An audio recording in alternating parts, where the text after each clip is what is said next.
What if you could use ChatGPT or your standard Ti-84 calculator? When you first boot up the calculator, you're surprised to see a lack of a launcher program. This is intentional as your teacher or test center might require you to delete all memory or add programs from your calculator.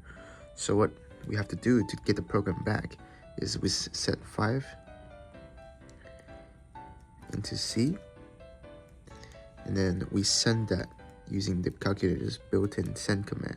So this will send C equals to 5 to the Arduino. So as we can see from the serial monitor, the Arduino receives that command from the calculator and starts transferring the launcher program onto the Ti-84.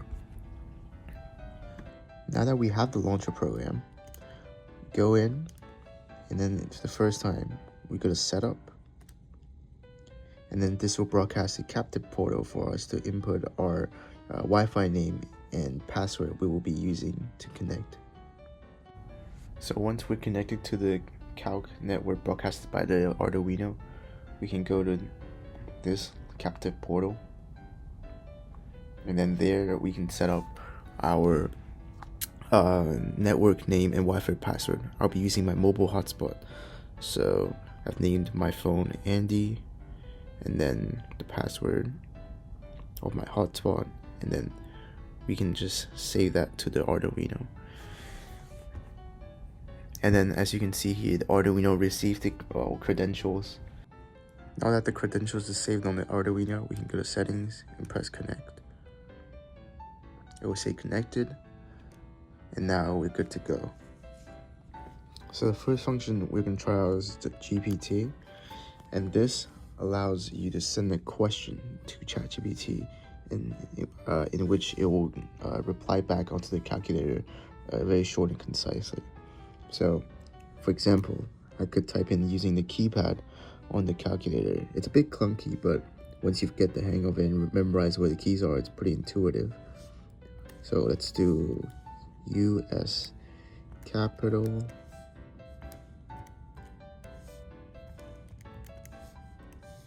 and then send it.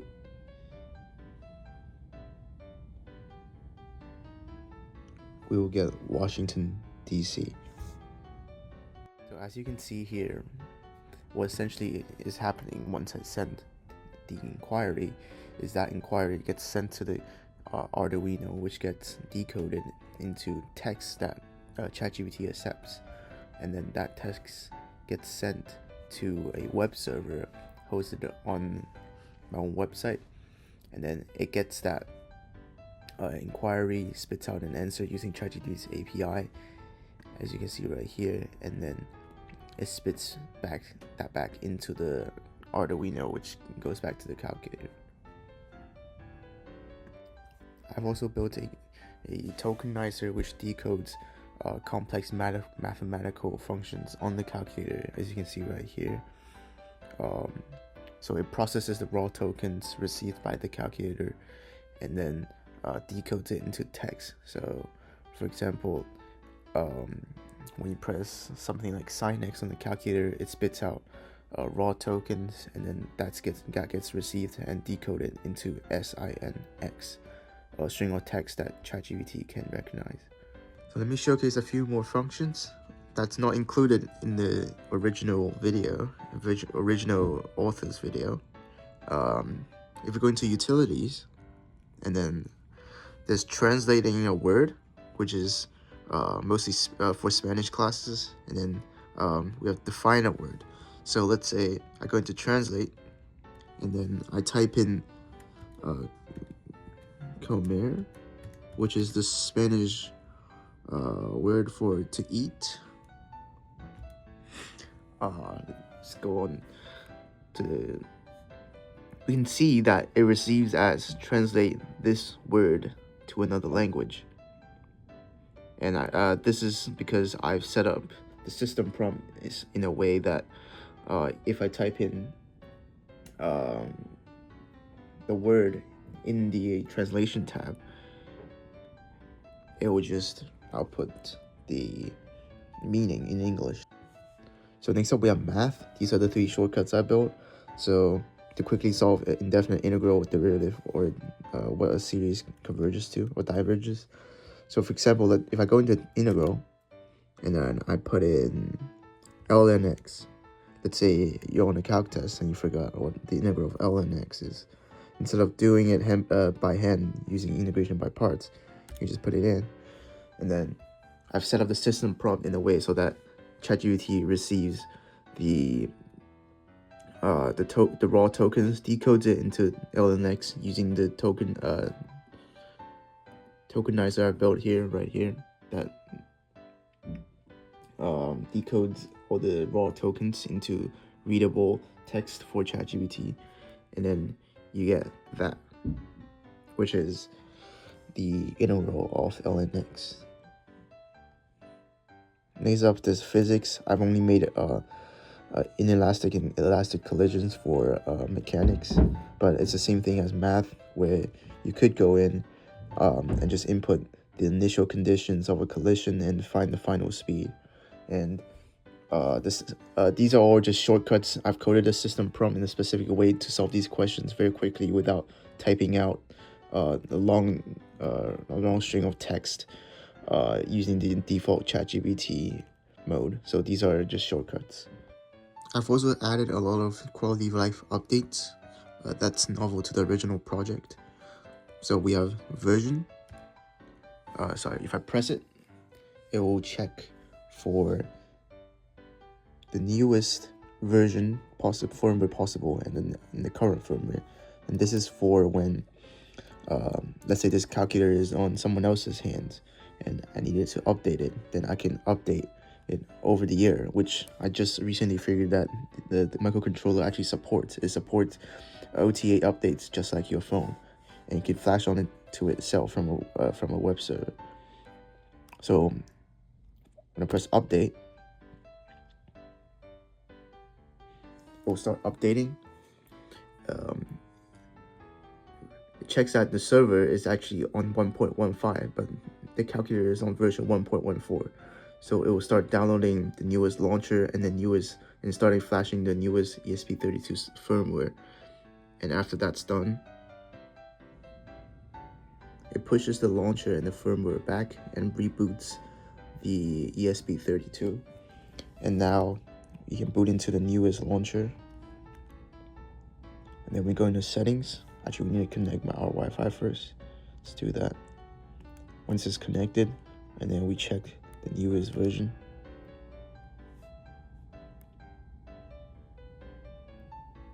We can see that our calculator has been successfully updated to the newest version. So this is very neat if I need to push updates over the air if this calculator is no longer in my hands, or once the calculator is fully assembled back, then I don't have to disassemble the calculator and plug it into my computer just to do an update. So first of all, of course, huge credit to Chromalock, who came up with the idea in the first place, and then also massive thanks to my computer science teacher, Mr. Healy, for giving me a lot of confidence in this project and guiding me along the way, and then my roommate Jerry for helping me with the initial idea and soldering. My friend Alex and their parents friends, who are all actually electrical engineers, teaching me how to solder from the ground up, and teaching me how fun working with electronics and electrical engineering could be.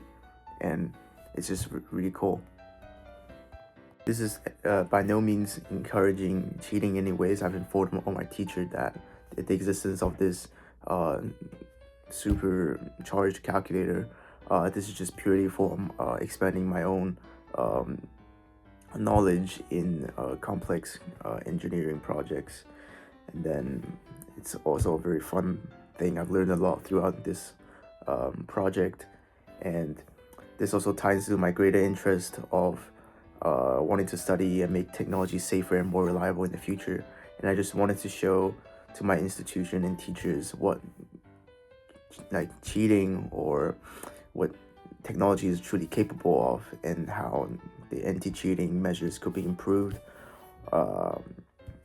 Yeah. I've truly learned a lot throughout this project. First of all, I've learned how to solder from the ground up, and how to use a hot plate, and how to work with these microscopic components. For example, this MOSFET right here is microscopic, and how to work around with those. I've also learned a lot about how Ti-84 is designed and how ingenious it's done. It's very efficient, although it's very old, but still very fun to incorporate such an old piece of tech with something that's more modern.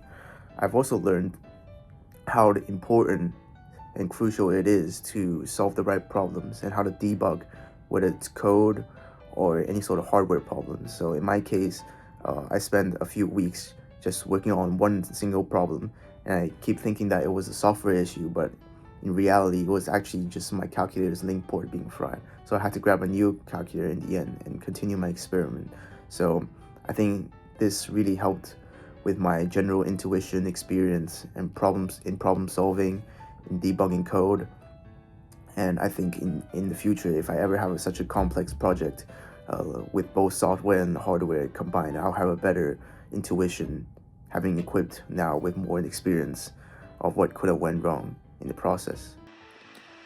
If you're interested in how the original protocol works, please go watch Chromalog's video, as his explanation is way better and his video quality is amazing.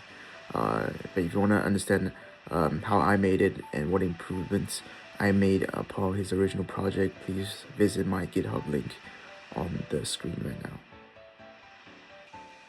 And that's it. Thank you for watching.